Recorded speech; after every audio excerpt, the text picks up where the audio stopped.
အားလုံးပဲမင်္ဂလာပါရှင်ပြပက customer မမရဲ့6သိန်းကျော်ဖို့အမှားလေးတွေကိုပြပေးခြင်းလို့ပါရှင်။ဒါလေးတွေမှာထားလဲဆိုတာကသိချင်ရင်တော့အဆုံးထိကြည့်ရှုပေးကြပါအောင်ရှင်။အထည်လေးတွေကိုဒီအယုံမမှာဝယ်ပေးမယ်ဆိုပြီးတော့တွေးထားတယ်ဆိုပေမဲ့လည်း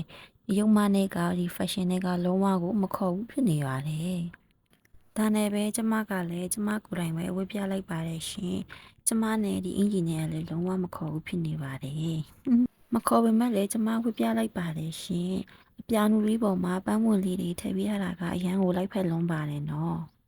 ။နောက်ထပ်ရလည်းထောပတ်စိမ်းပေါ်မှာဖဲဝင်အပန်းရောင်ရင်းရင်းလေးထည့်ပေးထားတာဆိုတော့တမျိုးလေးတော့လှနေပါတယ်ရှင်။ဒါနဲ့လည်းကျမနဲ့လည်းမလိုက်ပါဘူး။မလိုက်ပေမဲ့လည်းကျမဝယ်ပြလိုက်ပါတယ်ရှင်။ကျမသုံးတဲ့ချီတွေကဆိုလို့ရှိရင်ຫນွေမိုးဆောင်ရာသီမရေဝတ်လို့ရပါရဲ့ရှင်မြန်မာချီတွေကချီသားအကောင်းကိုသုံးထားတာမို့ quality ကတော့လုံးဝစိတ်ချရပါတယ်ရှင်နောက်တစ်ထည်ကတော့ပန်းပွင့်ပေါင်း50မှာ3ပွင့်ပါတဲ့အထည်လေးပဲဖြစ်ပါတယ်ရှင်နှင်းစီပွင့်ကြီးကိုလည်းအကိတ်ကြီးလုပ်ပေးထားတာမို့လို့ပြရတဲ့ဈေးနဲ့ရတဲ့ quality နဲ့တန်စီရပါမယ်ရှင်သူဆိုလို့ရှိရင်ထမိန်နဲ့လည်းလိုက်တယ်ဘောင်းမီနေလည်းဝတ်မယ်စကတ်အတူကလေးနဲ့လည်းဝတ်မယ်ဆိုရင်တော့ share ကိုလိုက်နေပါတယ်ရှင် size ဆိုလို့ရှိရင်ရင်ဆိုင်42မှာ6ထိဝင်လို့ရပါတယ်ရှင်ဒါနဲ့ကျမလေးတောင်ဒါလေးကအရန်လိုက်နေတယ်လို့ခံစားရပါတယ်ရှင်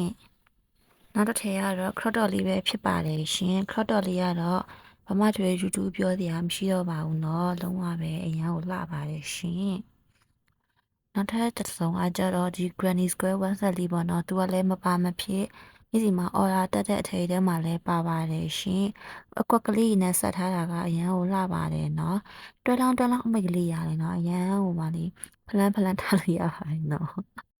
6သိန်းကျော်ဖို့နဲ့အနှွေးတွေ3ထည်1ဆက်တစ်ထည် crop top လေးတစ်ထည်ရတာတန်လားဆိုတာကလည်းပြောပေးတော့ကြပါအောင်ရှင်မစ်စီကနေဒါမျိုးလေးတွေမှာခြင်းတယ်ဆိုလို့ရှိရင် Viber Telegram ဖုန်းနံပါတ်3996959599မှာမှာလို့ရပါတယ်ရှင်